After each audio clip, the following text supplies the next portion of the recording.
우리가 같은 내용을 물어도 질문을 어떻게 하느냐에 따라서 듣는 사람들의 마음을 열 수도 있고 마음을 확 닫을 수도 있습니다.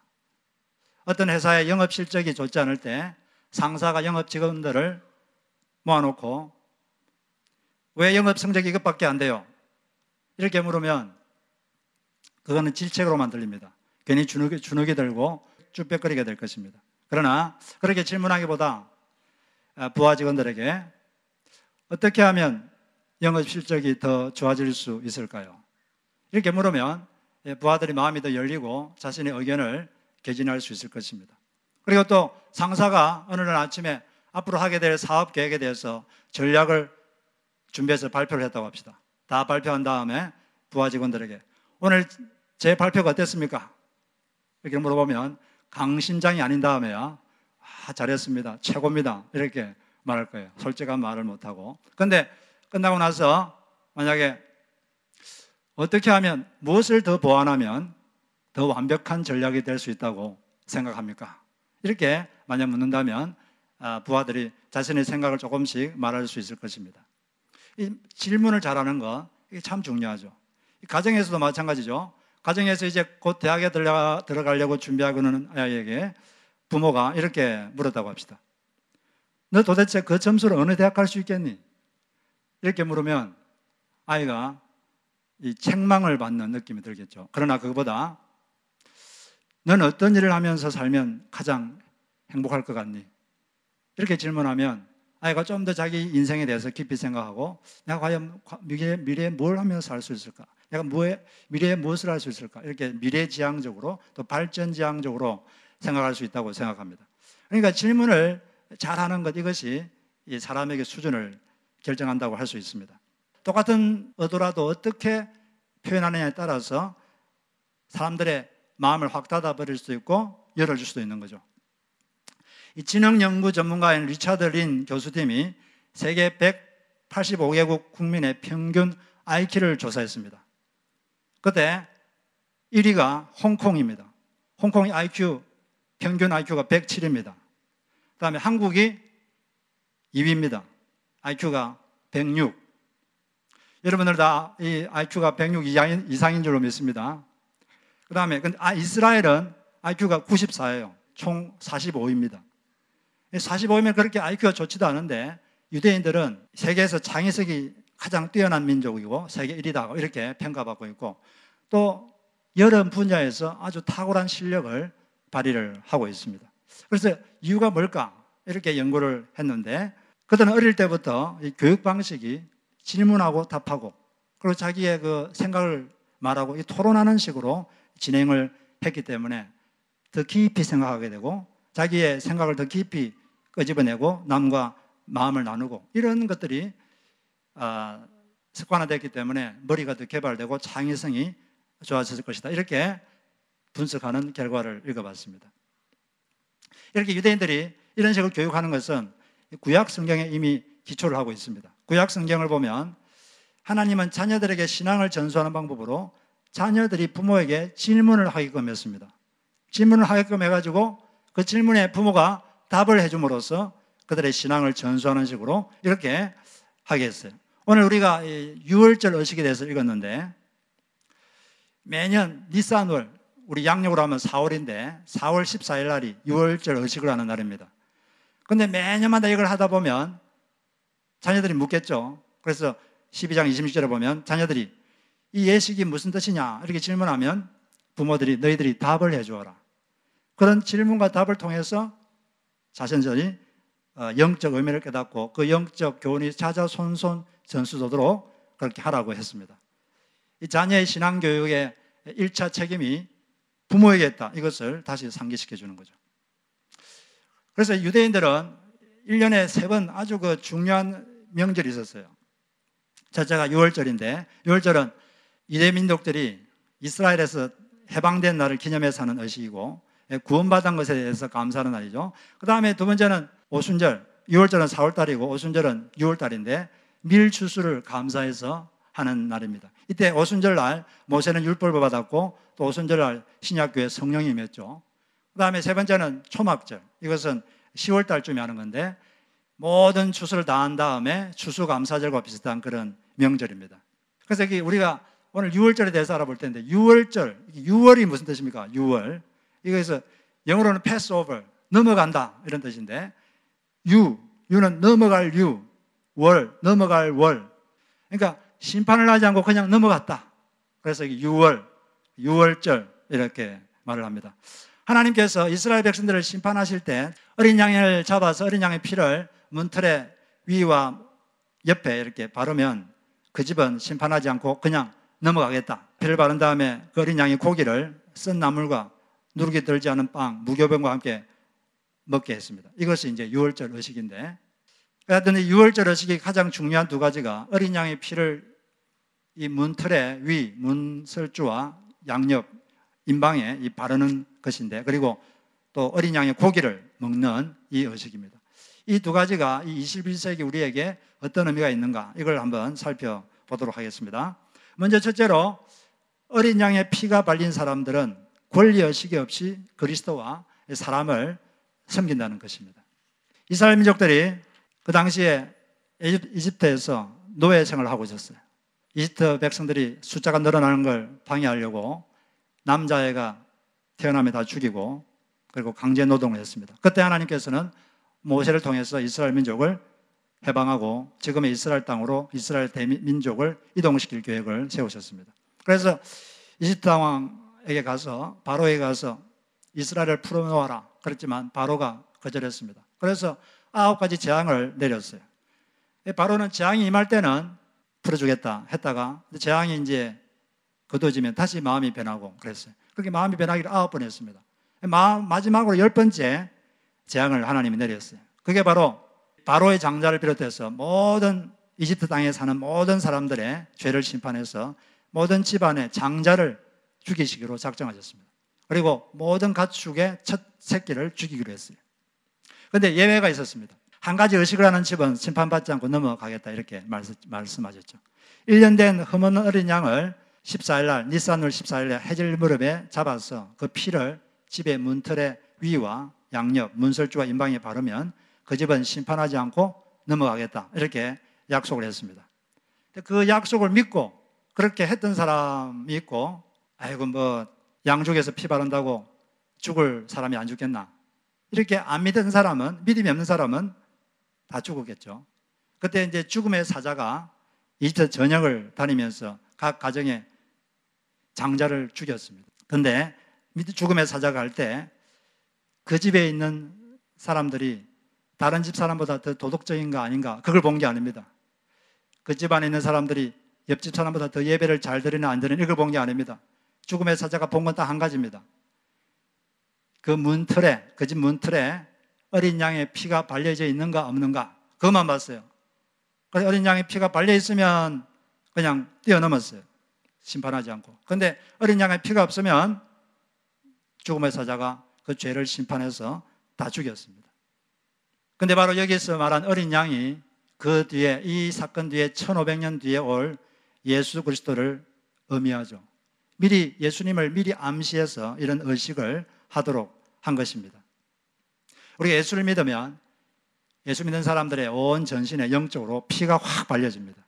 그래서 피가 발려 있는 사람은 하나님이 심판 안 하고 그냥 뛰어넘고, 피가 없는 사람은 다 심판받아서 죽게 되죠. 그런데 예수님께서 십자가 달려가지고 피를 흘리고 죽으신 것이 금요일 오후 3시입니다. 그런데 그때가 금요일 오후 3시인데 그때가 바로 예루살렘의 6월절이 시작되던 때예요. 그때 예루살렘 성전에서 예루살렘 민족을 대표해서 대제사장이 양을 한 마리 잡아가지고 6월절 의식을 하던 시간이 바로 오후 3시였어요. 그때 양을 잡아가지고 죽일 때인데 바로 그 시간에 예수님께서 십자가에서 운명하셨습니다. 바로 예수님께서 이 온 인류의 죄를 대신한 어린 양이라는 것을 이때 보여주신 거죠. 하나님께서 하늘 위에서 사람을 딱 보면 딱 2가지 정도밖에 없어요. 사람이 볼 때는 여러 가지 종류의 사람이 있는데 하나님 볼 때는 딱 2가지입니다. 피가 발린 사람, 피가 없는 사람. 이 2개로 딱 분리되는 거죠. 피가 없는 사람은 2번 죽습니다. 첫째 사망은 몸과 영혼이 분리되는 것이고, 둘째 사망은 죽은 다음에 죄 문제가 해결 안 된 사람은 영원한 불못으로 가게 되는 것이죠. 그런데 바로 우리가 예수를 믿으면 예수님의 피가 우리 온몸에 발려져서 율법의 저주에서 해방되고 또 우리가 구원받는 줄로 믿습니다. 우리가 예수님의 피가 발려지기 전에는 하나님과 우리는 원수입니다. 적이죠. 하나님 우리 적이 되죠. 그래서 골로새서 1장 21절에 보면 전에 악한 행실로 멀리 떠나 마음으로 원수가 되었던 너희를 이제는 그리스도의 육체의 죽음으로 말미암아 화목하게 하셨다. 전에는 하나님과 원수였다고 그랬어요. 전에 어떤 얘기입니까? 예수를 믿기 전에는 하나님과 인간은 원수지가 아닙니다. 하나님 우리 적이 되죠. 그런데 예수를 믿으면 하나님이 적이 아니라 이제 아버지가 됩니다. 나쁜 아버지가 아니라 좋은 아버지, 또 무능한 아버지가 아니라 유능한 아버지, 전능한 아버지가 되는 것이죠. 그런데 여전히 예수를 믿어서 몸에 예수님의 피가 발려져 있는데도 어떤 사람들은 하나님을 자기 적으로 생각하는 사람들이 있어요. 하나님 앞에서 채찍을 들고 서 있다가 조금이라도 잘못하면 채찍을 휘갈리는 그런 우리의 적으로 생각하는 사람들이 있습니다. 그런데 하나님 우리 적이 아니라 우리를 돕기 위해서 늘 옆에 계시는 우리 편인 줄로 믿습니다.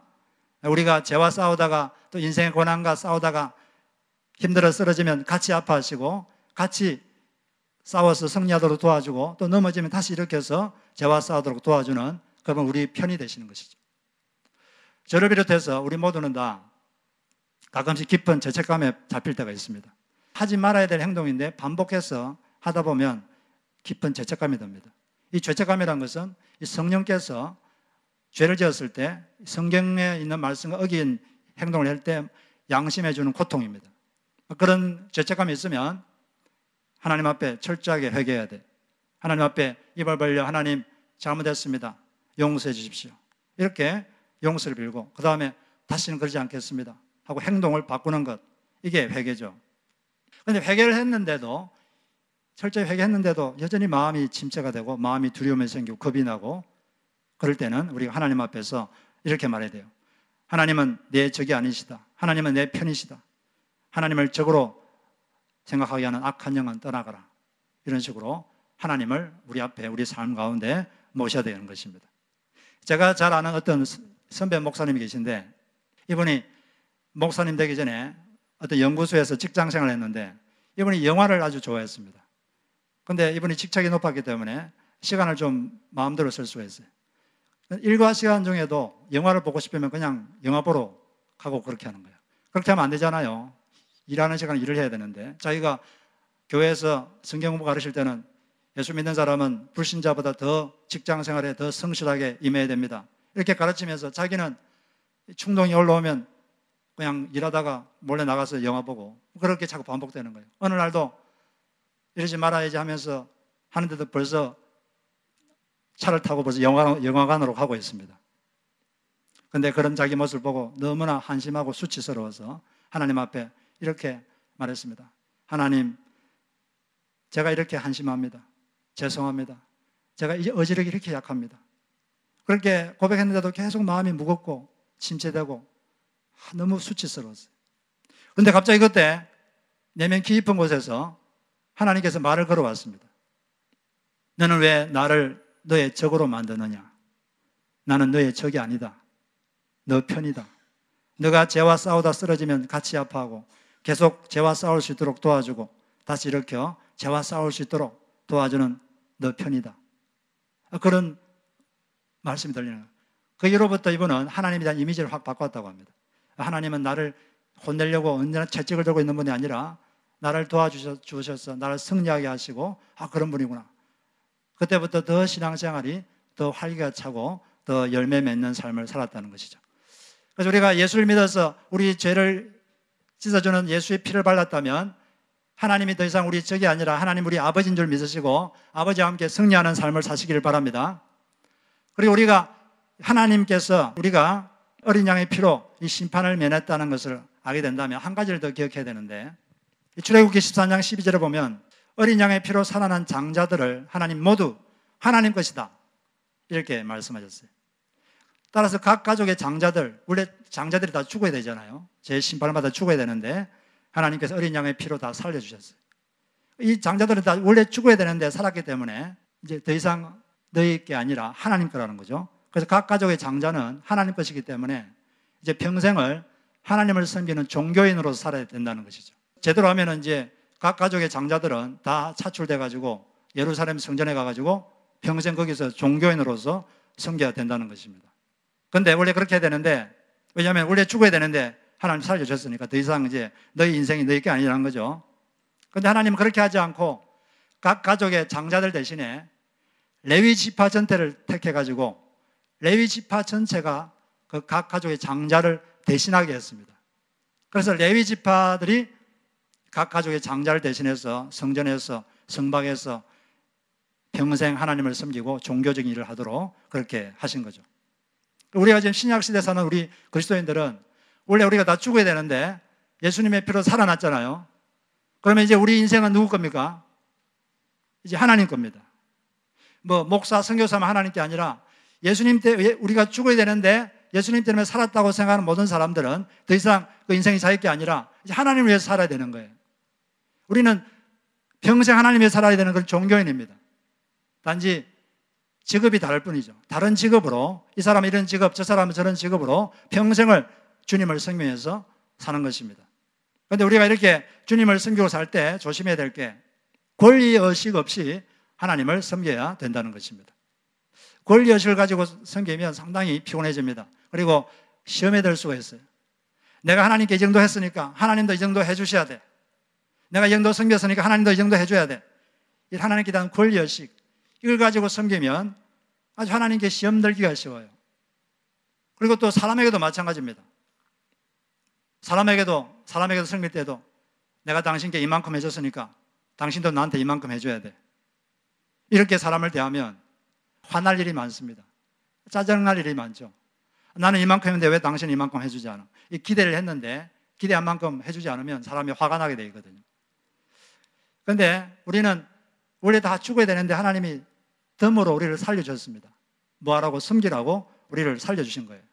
그렇기 때문에 우리는 더 이상 어떤 권리의식 가지고 하나님을 섬기거나 사람을 섬겨서는 안 되는 것입니다. 하나님을 섬길 때도 그냥 제가 마땅히 할 일을 한 것밖에 없습니다. 이런 종의 자세로 섬기면 하나님께서는 그러지 않으셔도 되는데 우리를 한량없는 은혜를 주시고 긍휼을 주시고 은혜와 축복을 덤으로 주시는 것입니다. 그리고 주님이 또 사랑하는 우리 이웃을 섬길 때도 권리의식 없이 내가 이만큼 했으니까 당신도 나한테 이만큼 해줘야 돼. 이런 거 없이 섬길 때 우리가 편안한 마음으로 사람들을 섬길 수가 있는 것입니다. 제가 오래전에 우리 교회 다니는 분이 아닌데 그분에 대해서 좀 이렇게 마음이 되게 불편한 적이 있었어요. 마음속에 마음이 되게 불편했습니다. 왜냐하면 이런 생각이 들었어요.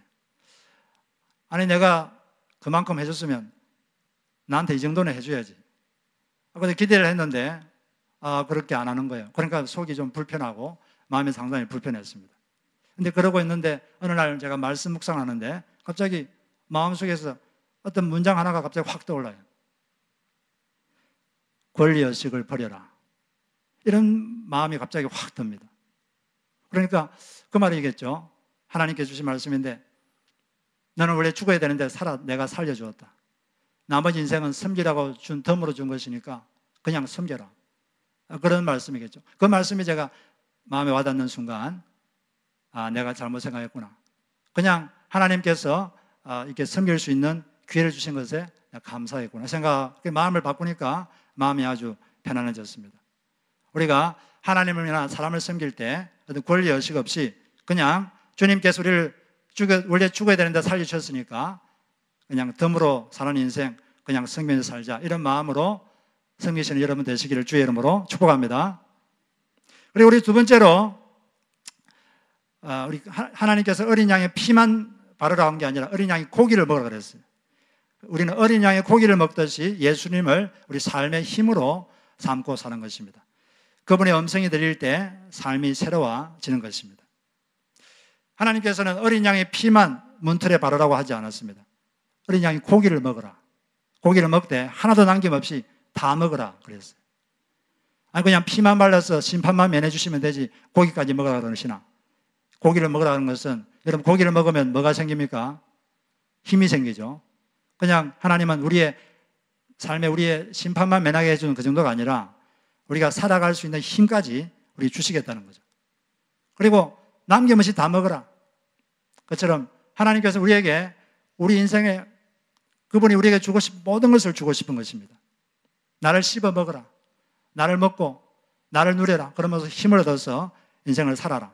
나를 먹고 살아라. 이렇게 말씀하신 거예요. 근데 마귀는 우리를 사람을 먹으려고 합니다.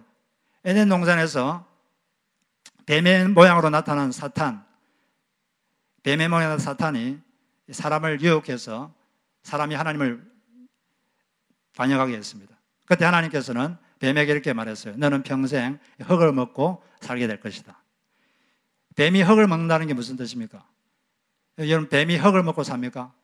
뱀은 뭐 먹고 살죠? 뱀은 개구리, 쥐 이런 걸 먹고 살아요. 흙을 먹고 사는 게 아닙니다. 흙은 먹으면 죽어요. 여기서 뱀이 흙을 먹는다는 것은, 여기 흙이라는 것은 바로 흙으로 만든 사람을 말하는 것입니다. 앞으로 마귀가 사람을 먹으면서 산다는 거죠. 사람을 집어 삼킨다는 것입니다. 인류 역사를 통해서 마귀는 아주 효과적으로 사람을 집어 삼켰어요. 인간의 마음속에 잘못된 생각을 집어넣어서 서로 미워하게 하고 하나님을 떠나서 정욕적으로 살고 서로 용서하지 못하고 서로 질투하고 싸우고 전쟁하고 그러면서 살도록 아주 성공적으로 사람을 아주 잘 먹어왔습니다. 근데 바로 그럴 때 어린 양께서 오셔서 그 악순환을 확 끊어버린 거죠. 그리고 자기를 먹이로 내주셨습니다. 예수님께서 이런 말씀하신 적이 있어요. 요한복음 6장 55절 50절에 보면 내 살은 참된 양식이요 내 피는 참된 음료로다. 내 살을 먹고 내 피를 마시는 자는 내 안에 거하고 나도 그의 안에 거하느니라. 구약에서는 어린 양의 고기를 먹으라 그랬고 신약에서는 예수님이 내 살을 먹으라 그렇게 말했어요. 이 살을 먹고 피를 마신다는 것은 그분의 피공로로 우리를 그냥 심판했으면 면제해 줄 뿐 아니라 그분과 깊은 연합을 맺으라는 거죠. 여러분, 우리가 음식을 먹기 전에는 음식과 우리는 별개입니다. 그런데 음식을 딱 먹어서 씹어서 소화를 하면 음식과 우리는 더 이상 별개가 아니에요. 완전히 하나가 됩니다. 음식이 우리 안에 들어오고 우리가 음식 안에 들어가죠. 완전한 연합이 되는 거죠. 전혀 일체가 되는 것입니다. 그런 하나님께서 예수님께 우리를 먹으라 이 말은, 자기를 먹으라 이 말씀은 그만큼 예수님을 깊이 교제하고 완전히 예수님과 이렇게 연합을 하라는 거예요. 남녀가 깊이 사랑할 때는 완전히 하나가 됩니다. 완전히 연합이 되죠. 영과 혼과 육이 완전히 하나가 돼요. 그녀가 그의 안에 있고 그가 그녀 안에 있습니다. 그의 마음에 그녀가 꽉 차 있고 그녀의 마음에 그가 꽉 차 있습니다. 그 둘은 완전히 하나가 되는 거죠. 주님께서는 이런 그리스도인들과 이렇게 완전한 연합을 원하시는 것입니다. 그런 깊은 교제, 이걸 원하시는 거죠. 그렇게 우리가 주님과 깊이 교제하다 보면 힘을 얻게 되는 거예요. 힘을 얻습니다. 우리가 깊이 교제하다 보면 어느 순간에 마음속에 어떤 음성이 들려요. 여러 가지 방법으로 주님께서 우리에게 힘을 주시지만 그 중에 자주 쓰시는 방법이 영적 음성을 들려주십니다. 마치 갑자기 어떤 생각이 우리 속에 쑥 들어와요. 그러면서 그 말씀으로 우리의 삶을 지도하시고 또 우리의 마음을 치료하시고 그렇게 하는 거죠. 제가 금방 말씀드린 것처럼 제가 어떤 마음이 불편할 때 말씀 보다 보니까 갑자기 하나님께서 마음속에 권리의식을 버려라. 그 말씀이 딱 들리는 순간 제 마음이 확 바뀌었어요. 그런 힘이 생기는 거죠. 우리가 기도할 때나 또 말씀 묵상할 때나 또 뭐 예배 드릴 때나 성도들과 교제할 때 그럴 때 마음속 깊은 곳에서 자기의 생각을 바꿔주고 자기의 그 혼돈되는 생각을 정리시켜주는 어떤 하나님의 직관적인 음성이 될 때가 있습니다. 그런 말씀들이 우리를 이끌어가고 우리 삶에 힘을 주는 거죠. 그런 말씀들이 여러분 속에 많이 들리시길 바랍니다. 우리가 예배 드릴 때도 하나님 직접 당신이 우리에게 말씀해 주십시오. 이런 기도를 하면서 예배 드리고 할 때 주님께서 그런 영적 음성을 우리에게 들려주시는 것입니다. 한국에 어떤 남자분이 있었는데 어떤 집사님인데 이분이 고등학교 때부터 사람들 앞에만 서면 아주 떨렸어요. 목소리도 떨리고 막 식은땀이 났습니다. 보통 뭐 샤이한 정도가 아니라 온몸이 떨렸어요. 그리고 화장실에 가는 게 또 문제였습니다. 자기 마음속에 화장실에 가야겠다는 생각이 들면 마음에 막 수치심이 듭니다. 남들이 자기가 화장실에 가는 걸 보면 안 될 것 같은 마음이 들어서 자기가 화장실 가는 걸 안 들키려고 숨어서 가든지 또 사람이 있으면 빙 둘러가고 그렇게 고등학교 때부터 계속 그렇게 살았어요. 이게 정상이 아니죠. 뭔가 정상이 아닐 때는 뭔가 이 사람이 치유되어야 될 부분이 있다는 거죠. 근데 그냥 그렇게 불편하지만 그렇게 살았어요. 그러다가 어느 날 청년 시절에 어떤 집회에 갔습니다. 하나님이 집회 중에 자신의 그 수치심 문제를 강력하게 기억나게 했습니다. 그래서 하나님께 기도했어요. 하나님, 제 마음속에 있는 이 수치심이 도대체 어디에서 온 것입니까? 왜 이런 수치심이 생깁니까? 그 전까지는 그런 기도를 해보지 않았는데 그때 하나님께서 기도하게 하셨어요. 그래서 그때 기도하는데 하나님께서 과거에 있었던 사건이 하나가 갑자기 떠올랐어요.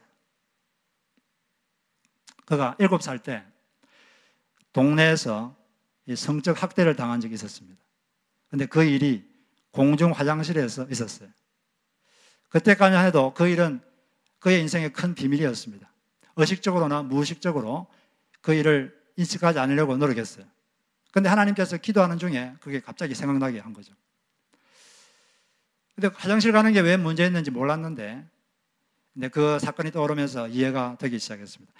그 사람한테는 이 화장실 가는 게 무의식적으로 고통의 장소, 아픔의 장소, 그런 장소였죠. 그래서 이제 하나님께서는 거기서 그치지 않고 내면에 더 깊은 것을 보여주셨습니다. 그 어떤 거냐면 그 사람 속에 잘못된 생각이 있었어요. 내 잘못이다. 나도 즐겼다. 이런 생각이 그의 마음속 깊은 곳에 뿌리 박혀 있었습니다. 그런 생각이 이 수치심을 자꾸 불러일으켰던 거죠. 이 사람이 과거에 어떤 아픈 경험을 하다 보면 이 잘못된 생각이 마음에 확 자리 잡게 됩니다. 그리고 그 거짓된 생각이 자기 인생을 자꾸 지배하게 돼요. 그래서 그분은 하나님께 기도했습니다. 하나님, 저를 치유해 주십시오. 그렇게 이제 기도를 하기 시작했어요. 그리고 저를 좀 자유롭게 해달라고 기도했는데 마음속에 주님께서 음성이 한마디 들렸습니다. 내 아들아, 너의 잘못이 아니다. 너의 잘못이 아니다. 이 음성이 갑자기 들렸는데 그 음성을 듣자마자 마음속에 있었던 그 수치심이 싹 사라졌어요. 그리고 그대로 그전에는 다른 사람들과 눈을 못 마주쳤는데 그때부터는 남들과 자연스럽게 눈을 마주치면서 대화할 수 있게 되었고 또 화장실도 갈 때 남들이 봐도 전혀 부끄럽지 않게 화장실도 갈 수 있게 되었고 그 문제가 이렇게 해결이 되었다고 합니다. 이 사람이 기도할 때 주님께서 주신 그 한마디 음성이 그의 삶을 치유하고 그의 삶을 인도한 줄로 믿습니다. 우리도 이렇게 우리 삶에 여러 가지 어려움이 있을 때 하나님의 그런 음성이 들릴 때 우리가 치유받을 수 있어요. 우리가 주님께서 우리가 참 마치 음식을 먹듯이 그분과 완전히 깊이 교제해서 그분을 누리기를 원하십니다. 그리고 그분에게 힘을 얻어서 우리가 살아가고 용기를 가지기를 원하시는 거예요.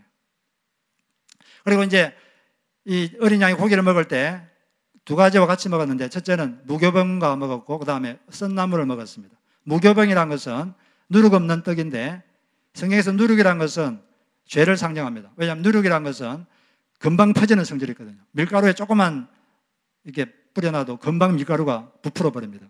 마찬가지로 죄라는 것도 조금 할 때 그걸 없애지 않으면 금방 부풀어 버려요. 금방 커지고 처음에는 조그만 생각이었는데 이게 막 불어나서 자기 인생 전체를 지배합니다.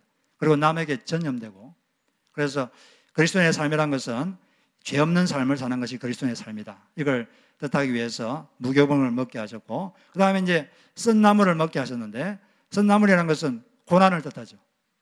예수 믿는다는 것은 죄 사함을 받고 그분과 깊은 교제를 통해서 힘을 얻고 이런 면도 있지만 또 우리가 그리스도를 위해서 살고 말씀을 전할 때 이런 고난이 있을 수 있다.